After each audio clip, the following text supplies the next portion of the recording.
ಕ್ರಿಸ್ತನಲ್ಲಿ ಪ್ರೀತಿಯುಳ್ಳ ಸಹೋದರರೇ ಮತ್ತು ಸಹೋದರಿಯರೇ, ನಿಮ್ಮೆಲ್ಲರಿಗೂ ಮುಂಜಾನೆಯ ವಂದನೆಗಳು. ಕ್ರಿಸ್ತನ ಜೀವಿತ ಪಾಠದ ಹೆಸರು ನನ್ನ ನೆರೆಯವನು ಯಾರು. ರೆಫರೆನ್ಸ್ ಪುಟ 3803, ಪುಟದ ಸಂಖ್ಯೆ 252.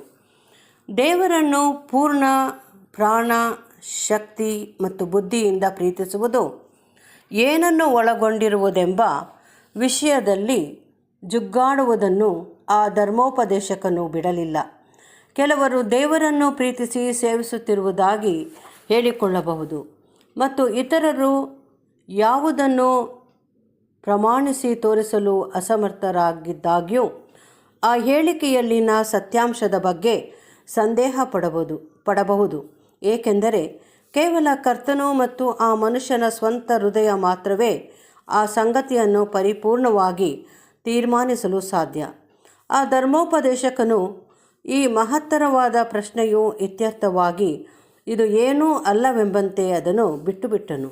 ಆದರೆ ಆತನೇನಾದರೂ ಕರ್ತನಿಗೆ ಪೂರ್ಣವಾದ ರೀತಿಯಲ್ಲಿ ಪ್ರತಿಷ್ಠಿಸಿಕೊಳ್ಳುವುದರ ಬಗ್ಗೆ ಗಂಭೀರವಾಗಿ ಪರಿಶೀಲಿಸಿದ್ದೆಯಾದಲ್ಲಿ ತಾನು ಆ ಮಟ್ಟಕ್ಕೆ ಅತಿ ಕಡಿಮೆಯಾಗಿ ತೋರಿಬರುತ್ತಿದ್ದನು. ನಾವು ಈ ಪ್ರಶ್ನೆಯನ್ನು ಅತಿ ಬೇಗನೆ ಬಿಡುವವರಾಗದೆ ಅಥವಾ ಅತಿ ಲಘುವಾಗಿ ತೆಗೆದುಕೊಳ್ಳದೇ ಇರೋಣ. ದೇವರನ್ನು ಸಂಪೂರ್ಣ ಹೃದಯದಿಂದ ಪ್ರೀತಿಸುವುದೆಂದರೆ ಒಟ್ಟಾರೆ ನಮ್ಮ ಪ್ರೀತಿಯೆಲ್ಲವೂ ದೇವರ ಮೇಲೆ ಕೇಂದ್ರೀಕರಿಸುವುದೆಂಬುದನ್ನು ತಿಳಿದವರಾಗಿರೋಣ. ಹೀಗಾಗಿ ನಮ್ಮ ಮನೆಯಲ್ಲಿ ಮತ್ತು ನಮ್ಮ ಕುಟುಂಬದಲ್ಲಿ ಮತ್ತು ಇಡೀ ಪ್ರಪಂಚದಲ್ಲಿ ನಮಗೆ ಪ್ರಿಯರಾದವರೆಲ್ಲರ ಮೇಲಿನ ಪ್ರೀತಿಗಿಂತಲೂ ಇದು ಬಹು ಉತ್ಕೃಷ್ಟವಾಗಿರುವಂಥದ್ದು. ದೇವರನ್ನು ಪೂರ್ಣ ಪ್ರಾಣದಿಂದ ಪ್ರೀತಿ ಮಾಡುವುದು ನಮ್ಮೆಲ್ಲದರ ಮೂಲಕವಾಗಿ ಪ್ರೀತಿಸುವುದನ್ನು ಸೂಚಿಸುವುದು. ಅಂದರೆ ನಮ್ಮ ಪ್ರೀತಿಯನ್ನು ನಮ್ಮ ಮಾತುಗಳ ಮತ್ತು ನಮ್ಮ ನೋಟಗಳ, ನಮ್ಮ ಸ್ತುತಿಗಳ ಮೂಲಕವಾಗಿ ತೋರ್ಪಡಿಸುವುದು ಮಾತ್ರವಲ್ಲದೆ ನಾವು ಮಾಡುವ ನಮ್ಮ ಸೇವೆಗಳೆಲ್ಲವುಗಳ ಮೂಲಕವಾಗಿ ಮತ್ತು ನಮ್ಮ ಜೀವಿತದ ನಡಾವಳಿಯ ಮೂಲಕವಾಗಿ ನಾವು ಪ್ರೀತಿ ಮಾಡುವ ವಿಷಯಗಳೆಲ್ಲವುಗಳಲ್ಲಿ ಮತ್ತು ನಮ್ಮ ಜೀವಿತದ ಹಿತಾಸಕ್ತಿಗಳೆಲ್ಲವುಗಳಲ್ಲಿ ದೇವರೇ ಮೊದಲಿಂಗನೆಂಬುದನ್ನು ಪ್ರಮಾಣಿಸಿ ತೋರಿಸುವುದಾಗಿರುವುದು.